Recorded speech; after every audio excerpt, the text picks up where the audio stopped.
There is a way rest begins to appear that doesn't look like stopping. It doesn't arrive as stillness. It doesn't arrive as relief. It doesn't even arrive as sleep. It arrives inside movement. This episode is about what it's like when rest and engagement are no longer opposites. When you find yourself doing things without being internally busy, responding without being strained, moving through life without feeling pushed or pulled. For much of life, rest and engagement are treated as separate states. You work, then you rest. You exert effort, then you recover. You give attention, then you withdraw it. And when rest doesn't arrive cleanly, we assume something is wrong. We think we haven't earned it yet, or that we're resting incorrectly, or that our mind hasn't shut off enough. But there may come a time when rest no longer requires withdrawal. You're engaged in what you're doing, and something inside you is already resting. At first, this can feel strange. You may notice that you're doing something that once required effort, and it doesn't feel effortful anymore. You're focused, but not tense. Active, but not driven. There's no sense of bracing internally. You're involved without being consumed. This isn't laziness, and it isn't dissociation. It's engagement without friction. You may notice this during very ordinary activities. Cleaning, walking, talking, working on something familiar. There's attention, but no strain. You're present, but not gripping. There's nothing to recover from afterward. This kind of rest doesn't wait for permission. It happens when internal resistance has fallen away. For a long time, engagement was powered by pressure. Even when you enjoyed something, there was often a subtle tension underneath, a sense of needing to do it well, needing to finish, needing to stay on track. Rest was the absence of that pressure. But when the pressure dissolves, rest doesn't need to be scheduled. It accompanies action naturally. You may notice that you're less tired at the end of the day, not because you did less, but because you weren't fighting yourself while doing it. Fatigue changes here. There's still physical tiredness. There's still the need for sleep. But the exhaustion that came from internal struggle begins to fade. You're not negotiating with yourself constantly. You're not pushing against resistance. You're not overriding signals. This creates space. In that space, rest becomes less dramatic. It doesn't announce itself. It doesn't require a break from life. It's simply the absence of inner tension. This episode isn't about learning how to rest better. It's about noticing that rest is already present when nothing is being forced. You don't need to relax into rest. You just stop tightening. Engagement changes here too. You're still involved. You still care.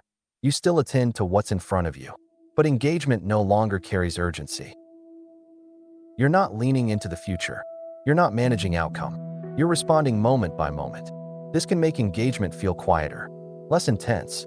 You may wonder whether you're still fully participating. But participation doesn't require intensity.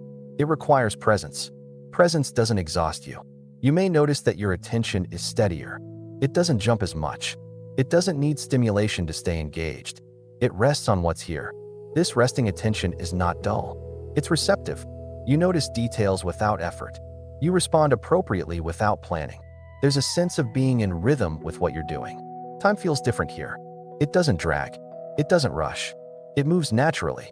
This can feel deeply grounding. For people who have lived with anxiety, pressure, or constant self-monitoring, this shift can feel almost unfamiliar.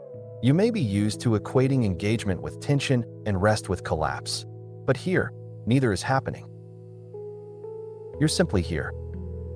There can still be moments of resistance. Moments when something doesn't want to be done. Moments when energy dips. Those moments don't disrupt the underlying rest. You respond differently. You adjust instead of pushing. You pause instead of overriding. And then you continue, or you don't. Nothing is being held together by force. This episode isn't about finding a perfect balance. Balance still implies management. It implies keeping two opposing forces in check. What's happening here is different. Rest and engagement are no longer opposing forces. They're aspects of the same movement. You're engaged because you're rested. You're rested because you're not resisting engagement. This may show up in how you work. Tasks feel simpler. You don't need to motivate yourself constantly. You begin when it's time to begin. You stop when it's time to stop. You don't push to keep going when you're done. You don't guilt yourself for pausing. Work becomes another activity in the day, not a state you have to gear up for. It may also show up in how you relate to others. Conversations feel easier. You listen without effort. You speak without preparing. There's less internal commentary. You're not thinking about whether you're resting or engaging. You're just there. This is what makes it sustainable. You're not swinging between extremes. You're not cycling through effort and recovery. You're living from a quieter center, or perhaps more accurately, without needing a center at all. Life moves. You move with it. This doesn't mean life becomes effortless. Challenges still arise. Difficult moments still happen, but they don't carry the same internal weight. You meet them without bracing. You don't tense in anticipation. You respond, and then you rest, even while responding.